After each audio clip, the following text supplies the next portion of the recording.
Okay, let's see. Starting with announcements, Success Club. I just checked a moment ago and I saw, Adrian, you're at 4, which is awesome. Good job. I don't know if anyone else has sold anything today, but as of now, you were the only one with points. So that's exciting. I'm currently at 2 and working on getting to 6 before the last day of the month this month. Yeah. It was bad last month too. They I hit it like the very last day, and then when it turned May, my back office said that I didn't hit Success Club because there was some weird discrepancy with my points, and I had to fight it a little, but they gave it to me. All right, anyway, let's see. Hi, Amber. Hi. Glad you can make it on. All right, where are we? Challenge pack sales. Yeah, this month is pretty much like Shaun T month. All of the ones on sale are Shaun T challenge packs. The Insanity Max 30 is on sale, which I haven't done that one. Have you guys done Insanity Max 30? I've heard amazing things about it. The name Insanity kind of freaks me out, which is honestly why I haven't done it, but maybe that'll be a good one for after baby. We'll see. Size is on sale. Have either of you done size? No. I got it when it came out just because, I wanted to be able to talk about it. I'm a horrible dancer. It's a lot of fun. I enjoyed doing it. I didn't feel like, for me personally, it was the best workout. Some people absolutely love it and do great with it, but I didn't see results with it. It was more just a fun thing, but teach his own. And then the T25 one, I believe, is still on the price reduction, which is awesome. I have no idea. I haven't heard when that's going to be going off or anything, so I don't know. Hopefully it'll stay that way for a while. I think those are the only ones on sale, right? Plus you can get them with a 3-day refresh and all that fun stuff. Our new challenge group is coming up, and based on everyone's votes, it's going to be called Bikini Boot Camp. Are we good for starting it on Monday? You guys do with that? Sounds good. Okay. All right. We'll just plan to start it Monday then.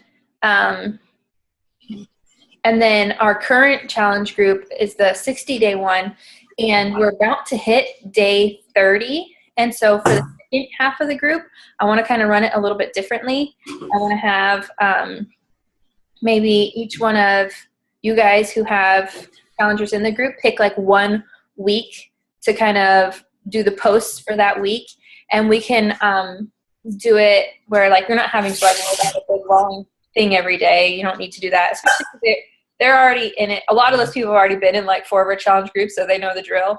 But I was thinking we could come up with a theme for each day, like Motivational Monday, Tasty Tuesday, Workout Wednesday, Thirsty Thursday, things like that. So then on Monday, whoever's in charge of that week would post something like, hey, it's Motivational Monday. Here's a quote that motivates me or whatever.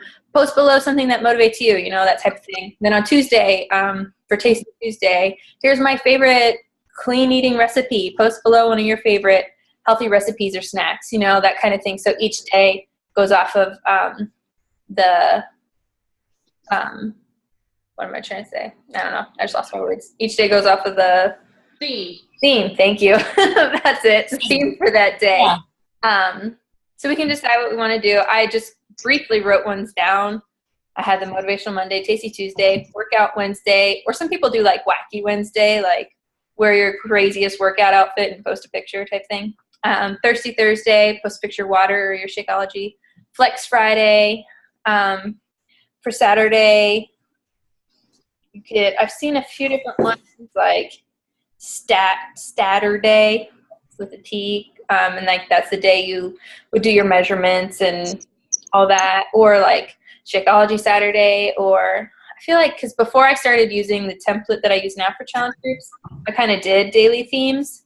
I feel either Saturday, Sunday, one of the days I did, it didn't really go along with the letters of Saturday, but some kind of I don't remember what I called it, but it was kind of post something fun you did this weekend type thing. So it really didn't have to do with fitness at all, but just, something fun.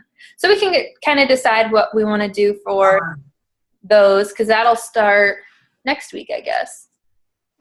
Because I think we're on the last week of the 30 days right now.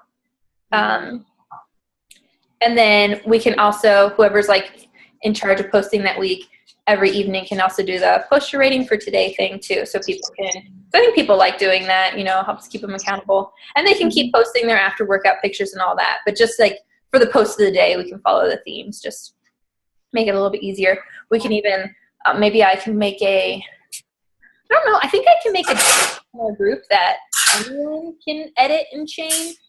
And maybe people can list their ideas for themes for each day. Then we can decide what we want to go off of and go from there and decide who wants to do what week. Just to kind of switch it up a little bit for the rest of the group for the rest of the 30 days. Does that sound good? Mm-hmm. Okay. So the clean eating group, what did you guys think? What did you think of the app in the group and all that? I didn't like the app. I didn't either. I just thought it was confusing. I think people check in more, I think, to Facebook, and it's just an easier format for people. Yeah. And like you added 4 people for me, and only 2 of them participated, and those 2 are ones who have been in our other groups. So like my 2 new people who I asked to be a part, or who wanted to be a part of it, neither one of them participated. So I know. Yeah. I don't like it was hard to like keep track of people and to like check up on them, and I couldn't figure out like when they first like signed into the group, like they had to pick out a workout program.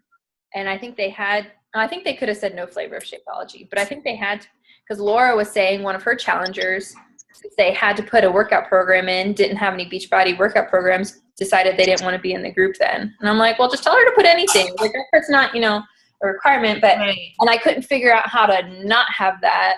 Like when I was setting the group up, I mean, there might be a way, but it just didn't feel very user-friendly for me. And I mean, it's got a lot of awesome features, especially with the coach portal for the person who's leading it, like online, some really cool stuff, but just overall, like I was the same way. I felt like I would forget to check in. My notification things would say like 30 notifications. I'd be like, oh my gosh, I don't want to go check all those. But I don't know, like at least we could say it, right? I felt that having to download on their phone too. Yeah, I know. Yeah. Right. And I agree. The whole thing, because I had a bunch of people that I had invited to it too, and only a few actually like joined the group, and then out of those few, only like 2 of them participated. Yeah. It's just so much, I don't know, Facebook's just so much easier. People are so much more familiar with it, and they're on it all the time anyway. Yeah. So, I don't know. You know, we'll just push that to the side for now, and if we decide to try it again, we'll see. But I think kind of overall, I think good we tried it. Yeah, exactly. I know. I felt like we had to at least try it, see how it went, because I've heard a lot of mixed reviews about it. I've heard from a lot of other coaches who don't really like it, and a lot of coaches who love it and have been using it for every single group. And I think it's just one of those things where you're either all in and you're 100% for the app and you're gonna, you know, do it for every single group and talk it up and all that, or you're just kind of like, I like Facebook better. So I don't know, whatever. I mean, I wish like some of the features and stuff that they had on there were on Facebook. That'd be awesome, because like I was able to schedule all the posts ahead of time. Like at the beginning of the week, I scheduled every morning, afternoon, and evening post, which was really nice, because then I didn't have to worry about it throughout the day. I didn't have to go, especially because, well, you can post from your phone, I guess, but I didn't have to go in and, you know, each day remember at like noon that I wanted to do the afternoon post. You know, I had all those set up, which was nice. And in Facebook, the only way you can do that is by using a third-party website like Buffer. And I try not to do that too much, just because then you kind of zone out of the group and you don't even have to think about posting in it. But I wanted to do it for the clean eating group because I knew I wouldn't remember to post in the app. and because we had the other group going on too, it worked out nicely. But all right, so overall, we're big fans. I know Laura wasn't a big fan. I don't think Stephanie even was in the group. I don't think Brandy was in it either. I'm not sure if Sobe was. I don't think she was, but the rest of us did not like it. All right, so we'll just not worry about the app for now and continue on with our Facebook groups. So we know how good. All right.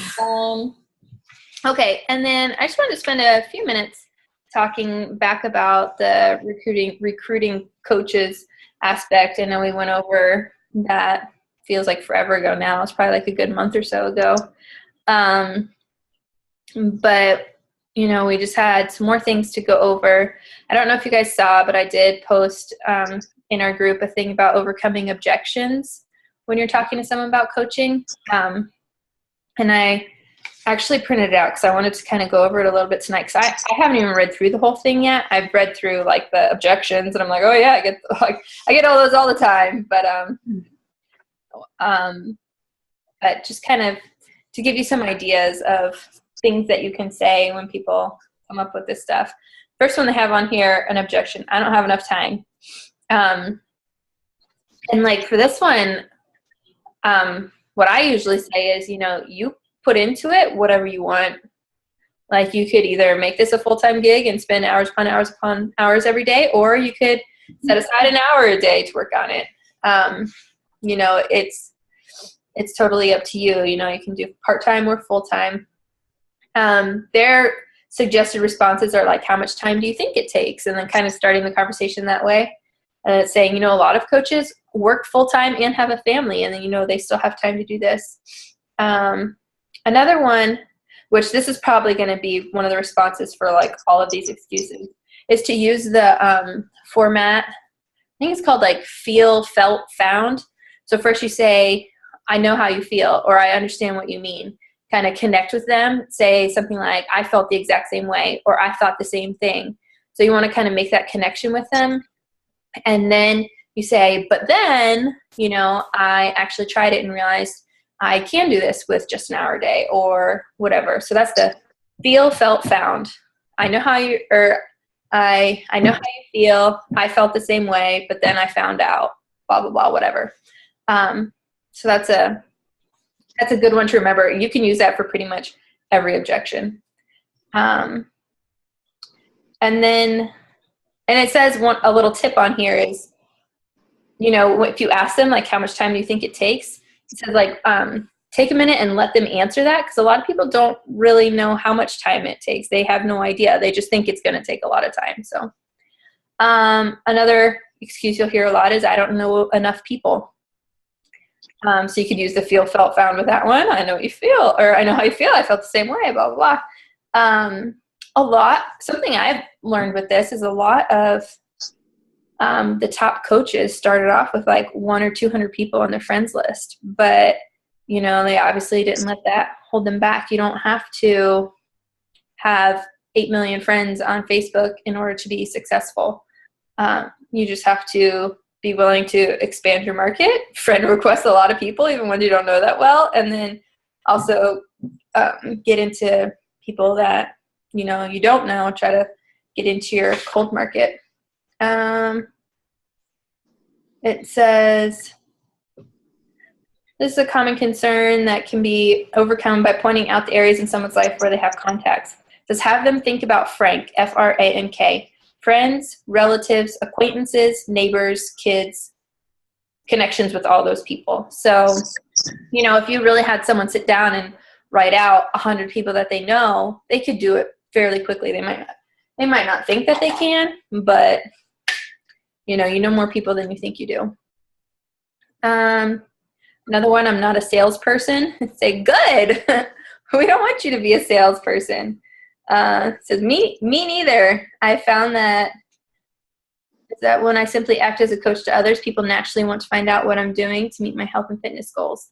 And that's one thing that I've noticed is really different about Beachbody compared to other MLM companies, like things like Jamberry or Unique or all those different ones, they really are, for the most part, only selling a product. Like that's what they do. They sell product.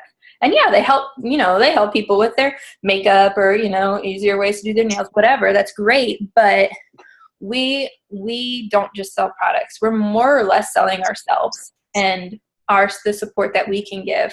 Yes, we have products that will support them along the way, but us in and of ourselves, we're not just trying to sell them something. We're trying to, come alongside them in their health journey and help them with what they're doing. It's not like we're just going to sell them something and then never talk to them again.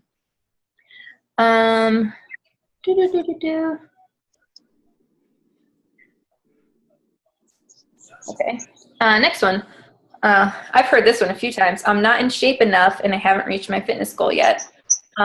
This is a really good one to come back against or whatever. If, you're not even at your fitness goal, you don't know. Say, well, hey, neither am I, and I'm doing it, you don't have to be at your, perfect fitness goal, body, whatever. That was one thing that I found really cool when I went to Summit last summer. There's so many, well, obviously there's like a bajillion coaches, but literally of every single shape and size that you could imagine were there. It wasn't a whole bunch of fitness buffs, which honestly I was a little worried, like, oh, everyone's going to be like so buff and toned and muscular, but they're not, they look like everyday people. And they're all, on their own fitness journey.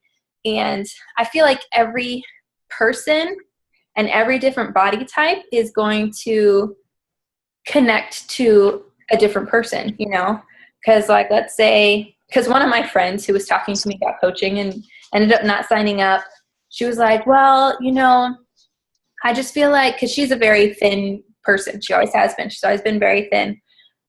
She's like, I just feel like, those people who are really, really overweight wouldn't want to work with me because they're like, well, how are you going to help me? You've always been thin. And I'm like, well, that might be true. Maybe they'd want to go work with a different coach. I was like, but there's plenty of people out there that would want to work with you.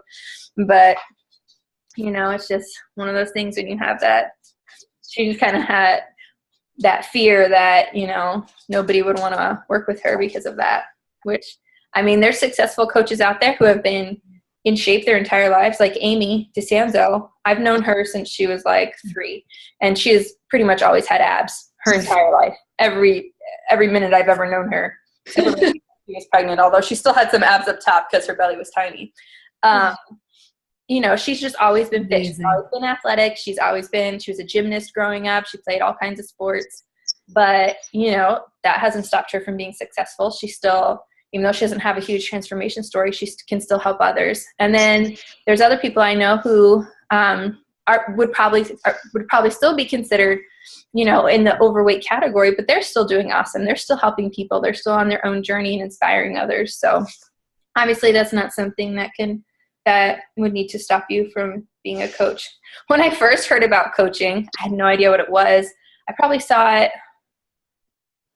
I knew Amy was a coach because I joined her challenge group, and maybe when they were talking about it, like on the little infomercials after your workouts, I was like, oh, that's weird. Like, I wonder what that is.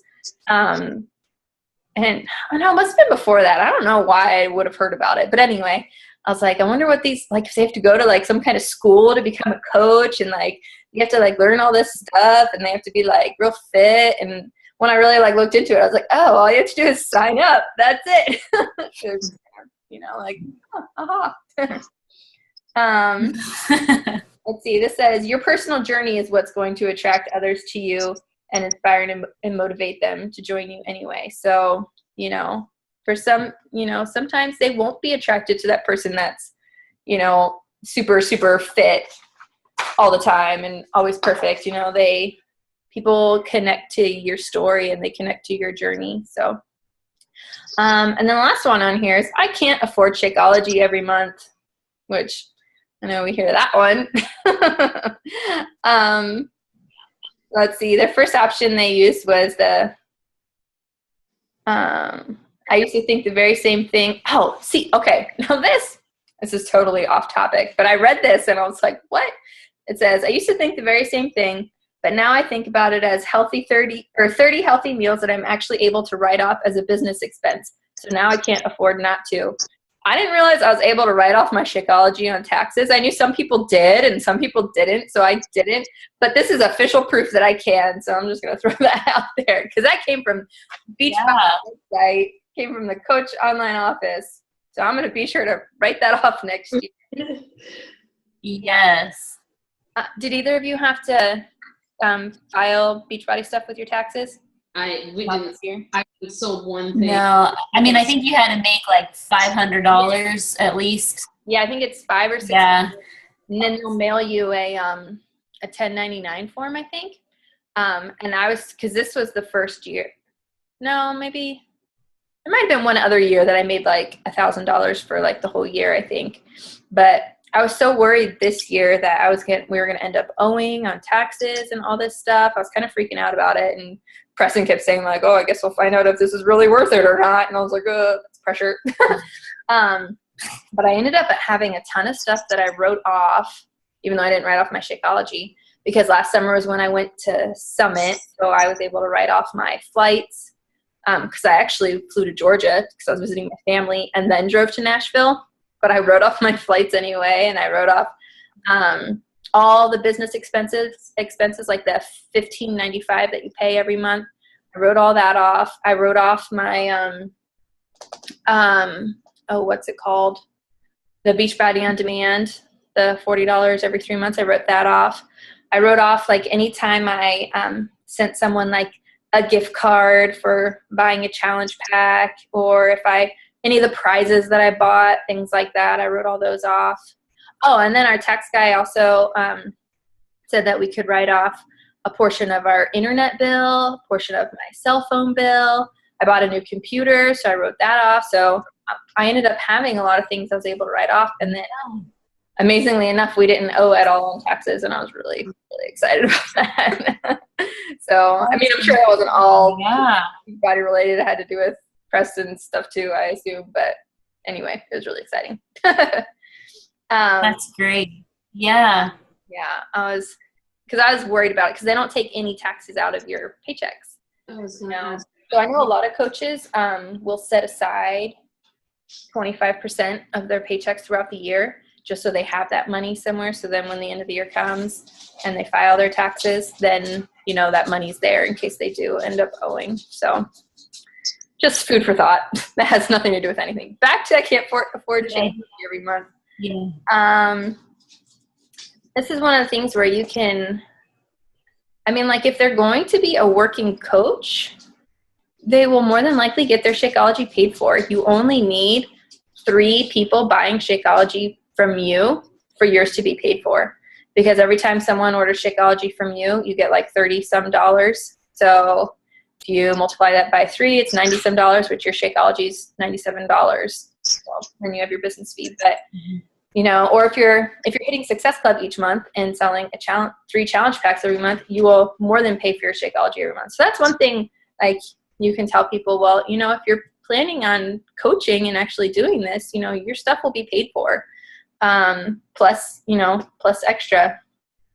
Another one is just saying like for me personally, I was worried about, being able to afford it every month. That's why I signed up as a coach. I just wanted the discount. But I feel like once I started drinking Shakeology, the overall way I was eating changed. The things I was buying at the store changed. And I wasn't spending as much on groceries, on junk.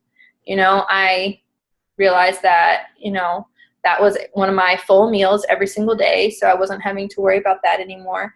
And if you cut out some of those, little things throughout the week, fast food stops and stuff like that, that stuff adds up quick. So, even though that $130 or $100, whatever, sounds like a huge amount every month, when you break it down and see what it is day by day, it's not as bad as it seems when you look at just the big overall price.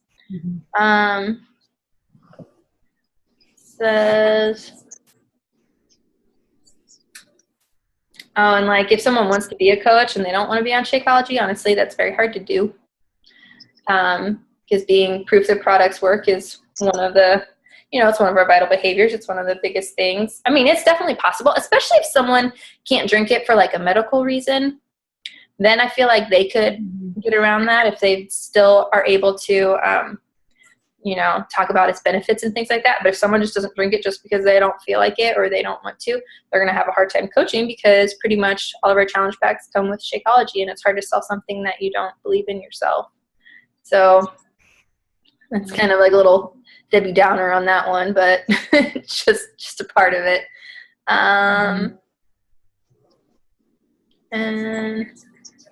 yeah, I think that's all done. So those are the only objections they had listed. Have you guys gotten any different objections besides those, or does that pretty much cover it? Yeah, that covers it. Yeah. I haven't really, admittedly, I haven't really presented the coaching opportunity to too many people yet. It is hard. And like the one time that I like kind of sort of tried, like you get shot down, you're like, okay, like, all right, glad you're still a challenger, like, yeah, I know, sorry. No, I know exactly what you mean. That's kind of why I like, and I've gotten away from this. I need to get back to it and do a better job of it, because I used to, present the opportunity to every single one of my challengers towards the end of every challenge group, and I've been really bad about that lately. I haven't been doing that. But it's easier to do it with those people, because they already know what you're about. They know what you're doing. They know what your challenge groups are. They know what the products are. So that's a lot easier than just kind of like messaging someone out of the blue. Because I know the coach who's above Amy, Kate, when she first started out, she was all about recruiting. That's pretty much all she did. She didn't even like go after challengers. She just went after coaches. And this was before I signed up with Amy. She would message me all the time, trying to talk to me about coaching. And I was just kind of like, no, I don't want to be a coach. I don't even know what you're talking about. But she's found a way to make it work for her, because she's built an amazing team. So some people just like straight up and go after that and are really good with that. And it's just been something I've kind of always struggled with. And like, I have had some like random people that I've thought like, oh, they'd be really good at this, and I will message them and bring it up, but I don't think any of them have actually signed up. So obviously my method isn't that great. Need to work on that a little bit. But so I feel like a lot of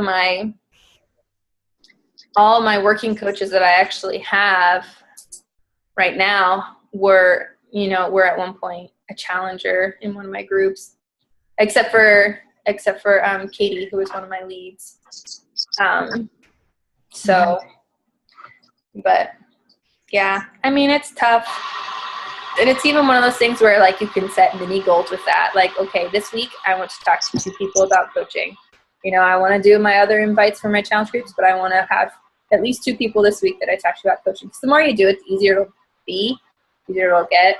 And then you'll get more used to coming back with those objections. See, like for me personally, I have a hard time because I don't want to be that annoying person. So when someone gives me an objection, a lot of the time I'm like, okay, instead of being like, well, right, what about this? You don't want to be annoying. You don't want to drive people crazy, but that's part of it. Yeah. My personal development book is Go Pro right now. I'm reading that, and it's actually kind of giving me a little bit more encouragement on the matter. Good. I'm still on it, don't get me wrong, but I feel like it's a little bit more of a doable aspect. Good. I read that book back, I think probably like a year ago when I was first getting back into coaching. And I loved it when I read it, and I probably need to read it again now because I don't remember it anymore. Yeah, it was a good one. And then, let's see, aside from objections, I also had on here something for us to think about is sneak peeks. Sorry if you can hear I don't know if you can hear that, but our irrigation system's like super loud. Sneak peeks. Amy runs these like, oh my gosh, Can you guys hear that? It's so loud. It's ridiculous. You'll be turning me off soon.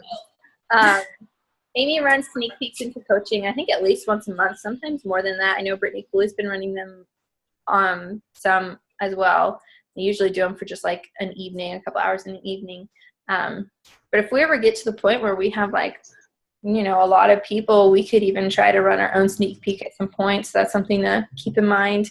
And then also Coach Basics group is where your people will start, like when they first sign up. And Amy does run a Coach Basics group at the beginning of every month as well. I mean, I'd love for that to be something where we, you know, grow enough that we can start doing some of that on our own. Because I feel like it's hard when like someone else is running it like that, because I feel like I don't stay on top of it as well and like keep up with those people and check in with them. More just kind of like, oh yeah, let me know when you're done.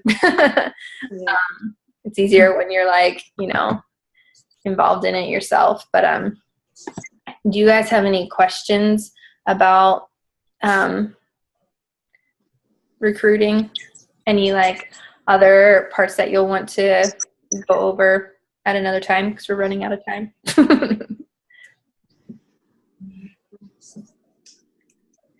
I just need to do it more. I need to invite more, because I think that will help me have the courage to keep inviting, just like inviting to challenge groups. Yeah.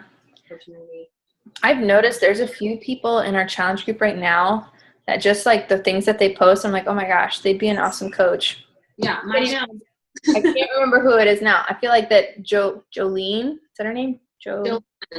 Joellen. Yeah. She was one that I noticed. There was a couple others. I don't remember who all they were. But I'm like, man, like they'd be good coaches. And Kelly Smith. Yes. She needs to get Shakeology. The non-Shakeology girl. Yes. Oh man. Yes. I feel like a few of my challengers right now I want to reach out to, but one of them just told me she's pregnant, so I don't know if she'd be willing. I know you signed up when you were pregnant, right? It was right before I got pregnant that I originally signed up. Okay. And then once I got pregnant, I like threw it to the wayside and was like, forget about that. And then got back into it last year. So this pregnancy, I've stayed with it. But yeah, don't let that stop you though. You know, you never know. Someone. So I have a question. Oh, yes. Sorry, my computer's, I'm like, stuff's kind of breaking up, but kind of, I guess, along these lines, but a little bit different. Like, I mean, I know it's probably up to us, but like, when do you think, I mean, should we be doing our own challenge groups? I mean, I feel like, you know, you've kept us very kindly under your wing. And I mean, like, how, like, you know, like, should we be breaking off at some point, or is it okay that we're all together? You know what I mean? Like, have you had any thoughts about that? Like, I feel, in my personal opinion, that that's totally up to you guys and what you're comfortable with and what you want to do. Okay.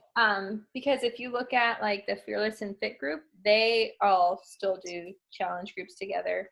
The only reason why I get in on all their challenge groups is because when I got back into coaching last year, I felt like for me to be like all in, I needed to kind of branch off and do my own thing.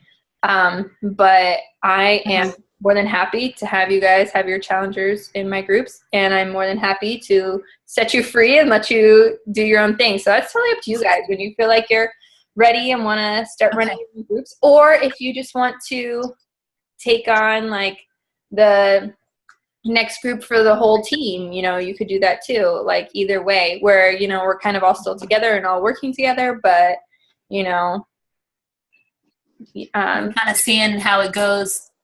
Yeah, like maybe something like that eventually, like seeing how I do and then going from there, I guess. Yeah, because I agree with you. Like, I think I love being a part of your groups. But yeah, I agree with you. Like, to like have that, like more of that, like buy-in, more of like that push to you know, go to the next level. Like, I think probably eventually it would be a good idea, but I love the energy that like all of us coaches have together in the groups. And I think that like our challengers sense that. Uh-huh. Yeah. Definitely. It's been a good group. Yeah. And so, and it doesn't have to be something where like, you know, you go off to do your own challenge groups and you're always doing your own forever and ever and ever from here on out. You know, it could be like, well, okay, this month I'm going to break off and do my own, and then next month I'm going to come back and like join in this group, you know, like don't feel like it has to be one or the other or whatever. Okay. Whatever you guys are. Okay, cool. Yeah. Feeling. Okay. Cool. Any other questions or anything? Cool. I think so. No. Well, we've got 4 minutes left, so good timing. All right. Well, thank you, girls, for getting on. I know it's hard when it's you've got a lot of stuff going on, but I appreciate it. And if you think of any questions, post them in the group. I'll post the thing about the themes for our Summer Strong group, and so we can come up with some ideas for that, and maybe like a little sign up so everyone can sign up for one of the weeks that they want to lead it or whatever, and then we'll go from there. I think that's pretty much all we needed to. Oh, and then I'll get the bikini group started up. What's today? Wednesday? Yeah, I'll get that started up this weekend. Good. All right. Cool. Wonderful. Well, you have a great night. You too. And I will talk to you later. Bye. Okay. Bye.